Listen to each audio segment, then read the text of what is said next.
Hello friends, start करते हैं OP Shukla dictation 100 word पर मिनट की स्पीड से 5 सेकंड बाद। स्टार्ट। सभापति महोदय, गत 30 साल से स्थिति में कोई विशेष सुधार नहीं हुआ है। स्थिति के हल के लिए हिंदी भाषा का विकास भी नहीं हुआ है। यह संशोधन केवल हिंदी भाषी क्षेत्रों पर लागू होता है। अन्य क्षेत्रों के बारे में सरकार ने क्या किया है? समय की मांग है कि न्याय पूरे देश में क्षेत्रीय भाषाओं में ही प्रदान किया जाए।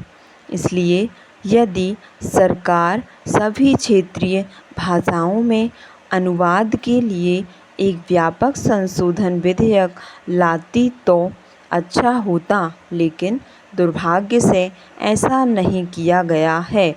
मेरे मत से भारत सरकार को तथा सरकारी संस्थाओं को भाषा के संबंध में कोई एक आधारभूत नीति अपनानी चाहिए। कोई भी भाषा उन लोगों पर थोपी ना जाए जो उस भाषा को ग्रहण करने के लिए अभी तैयार नहीं हैं। भाषा तथा भाषा के बीच किसी प्रकार का भेदभाव नहीं होना चाहिए। भाषा के संबंध में कोई अनिवार्यता नहीं होनी चाहिए। विभिन्न भाषाई लोगों के मध्य अनावश्यक बाधाएं ना हों। त्रिभाषा सूत्र सर्वसम्मति से स्वीकार किया गया था। दुर्भाग्य से संसद द्वारा दिए गए वचन को कार्य रूप में लागू नहीं किया गया। इससे कठिनाइयाँ उत्पन्न हुई। आज भी हिंदी भाषी क्षेत्रों के हमारे मित्रों ने दक्षिण की भाषाओं को ही नहीं सीखा है। मुझे मालूम है कि आखिरकार हिंदी राष्ट्र की भाषा है, इसका कोई विकल्प नहीं है, लेकिन साथ ही अंग्रेजी को भी बने रहना है। हमें आने वाली लंबी अवधि तक अंग्रेजी को राजभाषा के रूप में स्वीकार करना है। हमारे जैसे बड़े राष्ट्र में 2 राजभाषाएं हो सकती हैं। इसके साथ हमें क्षेत्रीय भाषाओं का भी विकास करना चाहिए। वे क्षेत्रीय भाषाएं हैं, लेकिन हमने उन्हें राष्ट्रीय भाषाओं के रूप में उनके महत्व के कारण स्वीकार किया है। आज हम अधिक से अधिक कट्टरपंथी और संकीर्ण विचारधारा वाले बन रहे हैं। भाषा तो केवल बातचीत का एक माध्यम है।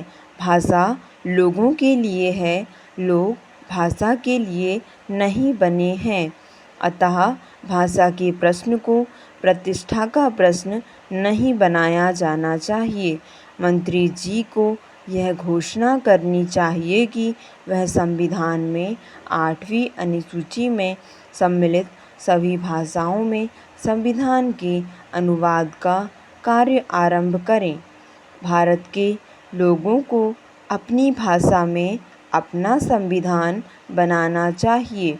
जो संशोधन प्रस्तुत किए गए हैं, उनसे स्पष्ट है कि संविधान के हिंदी अनुवाद को प्राधिकृत किए जाने का दक्षिण भारत में कोई विरोध नहीं करता है। संविधान के हिंदी में अनुवाद के कार्य को जल्दी पूरा किए जाने की आवश्यकता के संबंध में सभी एक मत हैं। हम हिंदी को 2 संपर्क भाषाओं में से एक के रूप में स्वीकार करते हैं, किंतु यह समय है जबकि हम में से प्रत्येक को आत्मनिरीक्षण करना चाहिए। हिंदी की संस्थाएं उतनी पुस्तकों का प्रकाशन नहीं कर रही हैं जितना उन्हें करना चाहिए। मेरा कहना है कि सरकार की उदासीनता के कारण ही हिंदी को व्यावहारिक रूप से उचित मान्यता दी गई है। स्टॉप। आपको डिक्टेशन पसंद आई हो तो लाइक और सब्सक्राइब करना ना भूलें।